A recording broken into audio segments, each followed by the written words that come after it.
Para sahabat, Yesus menceritakan perumpamaan tentang seorang gembala yang mempunyai 100 ekor domba dan satu domba tersesat.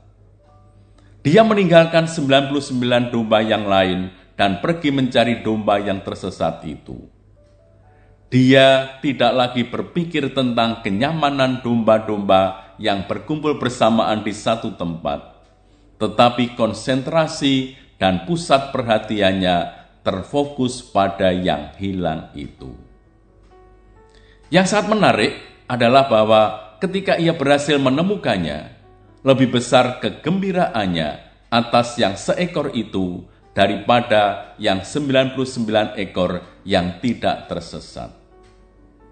Nah, mengapa gembala yang sudah mempunyai 100 ekor domba mau mencari seekor domba yang tersesat?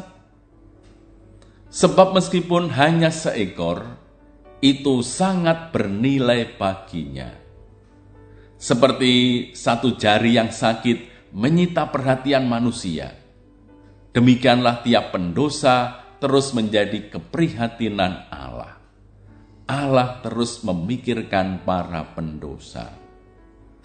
Tuhan memang luar biasa. Tuhan prihatin melihat orang berdosa, sehingga dia rela memanggul salib dan mati untuk para pendosa.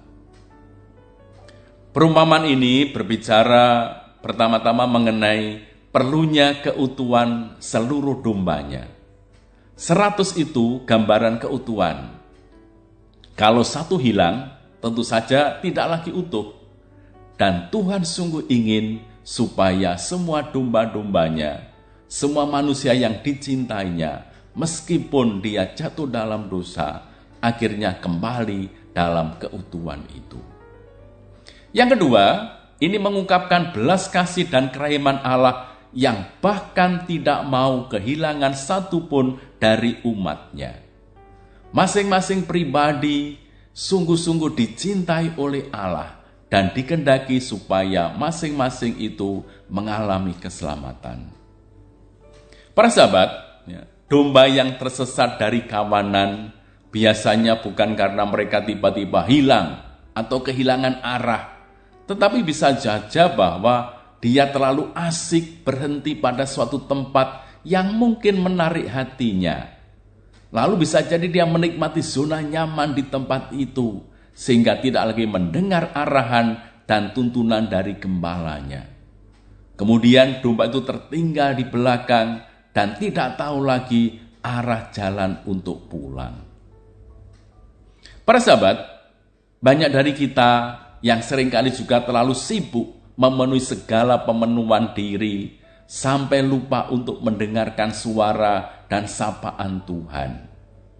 Kita seringkali juga lupa untuk menyempatkan diri datang kepadanya dalam setiap doa, karena waktu yang untuk bekerja begitu menyita kita, dan seakan-akan kita kekurangan waktu. Kita juga sering terlena dengan segala macam hobi kita yang menyenangkan, namun lambat laun terasa hampa. Dan saat kita menyadari hal tersebut, rasanya sudah terlalu jauh lepas dari kawanan, lepas dari komunitas. Tidak ada lagi daya untuk mencari kawanan, dan akhirnya kita tertinggal dalam kubangan dosa. Bisa juga domba-domba itu tersesat sebenarnya memiliki hasrat besar untuk kembali dalam kawanan. Namun seringkali keinginan untuk pulang itu tidak mempunyai daya yang kuat, atau seringkali juga ditolak oleh rekan-rekan dalam kawanan itu. Yesus menegaskan bahwa Allah Bapanya pasti mencari dan menyelamatkan umatnya, agar tidak seorang pun dari mereka binasa. Allah juga memakai komunitas orang-orang yang percaya untuk saling menegur, saling mengingatkan, saling menasihati, sebagai bentuk perpanjangan tangan Allah untuk menyelamatkan umatnya. Allah mau kita masing-masing hidup saling mengasihi, sama seperti Dia senantiasa mengasihi kita. Nah, bagaimana dengan kita sebagai komunitas murid-murid Yesus? Komunitas ini terdiri dari orang-orang kecil yang seringkali juga gampang hilang atau kadang-kadang juga tersesat. Ya.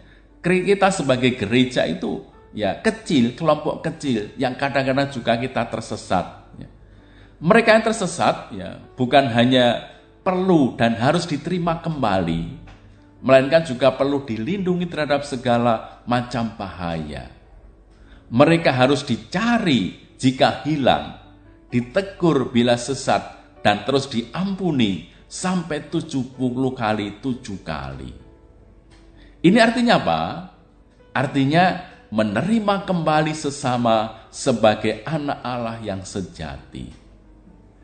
Komunitas itu semakin menguat dalam hidup persaudaraan jika keterbatasan masing-masing anggota itu bisa menjadi benih untuk semakin mempersatukan masing-masing anggota. Hanya dengan demikian, komunitas dapat menjadi sebuah komunitas kasih. Komunitas yang saling meneguhkan, saling menolong, dan saling membantu. Maka, melalui perumpamaan ini pesannya sangat jelas bagi kita. Ya. Pertama, kalau kita dalam situasi sesat, kita diajak untuk bertobat, membuka hati, dan menanggapi belas kasih dan kerahiman Allah yang terus rindu untuk mencari dan menemukan kita.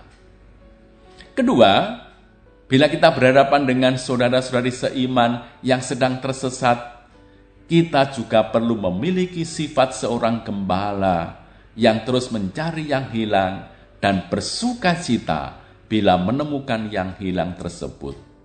Bukan malah sebaliknya bersikap acuh, nyinyir, seringkali memberi pandangan yang sinis, meremehkan, atau bahkan menolak, dan sebagainya.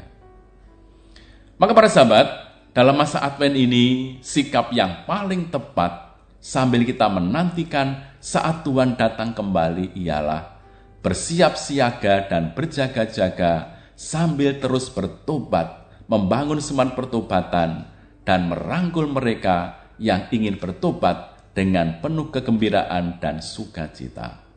Sebab sebagaimana kata Yesus, Bapa kita yang di surga tidak menghendaki seorang pun dari anak-anaknya hilang. Semoga kita bisa menggunakan masa pertobatan, masa Advent ini dengan sepenuh hati dan dengan tulus hati untuk menyambut mereka yang hilang, yang tersesat dalam rangkulan kasih Allah yang maha baik. Tuhan memberkati kita.